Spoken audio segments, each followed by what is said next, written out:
evening, Bushcrafters. Well, I just want to apologise first off that I've been missing for a couple of months now. I haven't done a video.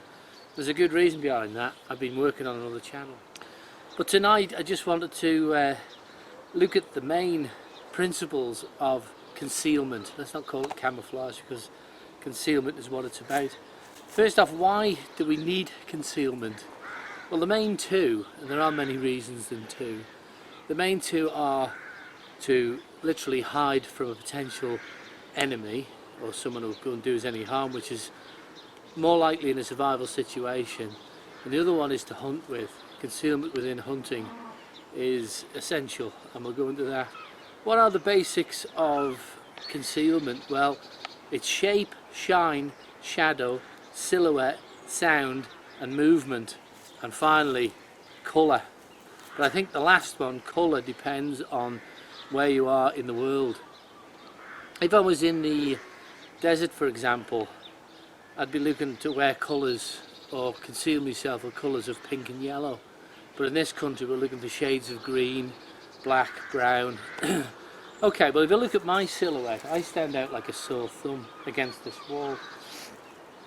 And if I was going to hide myself, it wouldn't be against the wall, it'd be against or behind that bush over there. So, you know, just to give us, it's not an in-depth thing, but if we do it shape, the shape of our body is so important. That's one reason. This gives off the square shape to which I contrast so obviously against it. I could be seen 500 or plus to 1,000 meters away, no problem, stood up here if someone was down over there. So we've got to break down the shape, and we can only do that. Usually what we do is be stuffing twigs in it, and even if I was caught in this gear, I'd be looking at surrounding myself with bits of string and growth around me and breaking up my shape, you know, so I didn't look like a human being. That's what it's all about. Also, I would take mud and I would put it on, you know, like you see Rambo. I'd break up this outline of this face. So that would be the first thing I would do, is break up my shape. Shine, well, here's a prime example, and I don't know if you can see that in the camera, a glint of that, but that shine's going to give me away miles away. They're going to pick up on that. A helicopter could see me because of these glasses, and the only thing you can do is really take them off in a dangerous situation. It is important in hunting, because if you were trying to approach a deer with a rifle, then you know, you could warn it off by a shine of a light. You know, it'd pick it up, no problem. Shape again, so shine, shadow. The shadow isn't very good tonight, and it's probably behind the camera, but I'm casting a long shadow over this wall, and you've got to bear that in mind if people are close to you, that they can see your shadow.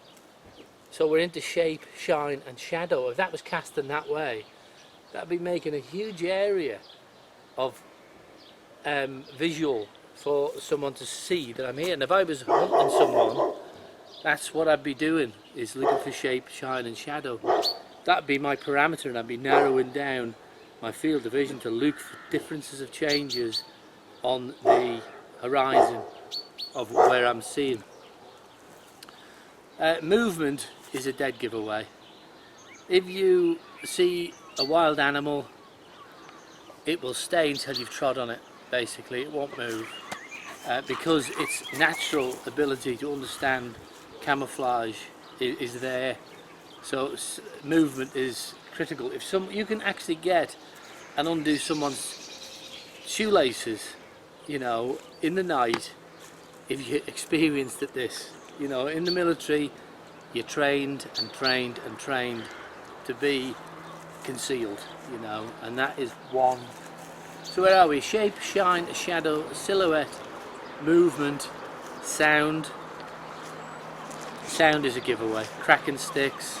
You're better to stay still and stay concealed than move. Wait for them to come to you. Wait for the animal, if you're hunting, to come to you if you can. But above all, don't make sound. Sound carries at night a considerable amount of distance. You know, in a quiet day like this, where the dogs are rolling around, they all come to see me. We can hear for miles at night. You know, in a quiet, still night, sound carries So just bear that in mind. If you're concealed at night, you think you're surrounded by the darkness, just doing you a favour. The one thing that'll let you down is sound. So we're going to go on to colour. As I say, colour, I'll stay on colour for a little while, but here's some more lighter stuff that you would be better having in your bug out bag, you know, because this added to some natural grass tied around you, paracord shoved in, breaking up your outline, muddy face, you know, this is going to break down you and make you blend into the background more than this red shirt. Is it a red shirt? Just a red shirt. Also, some kind of head wrap, a net, you know, you could cut holes in here and peek out of it. This hasn't, because I like it. But this is, you could say, have this over your head. You could be breaking up your outline quite comfortably with a few sticks and stuff, and twigs and grass. You could quite easily get it with a couple of splits in here to let just your eyes come through, not your glasses, they shine. The last one, which never really is an issue in human escape and evasion, but it's more in hunting, is scent.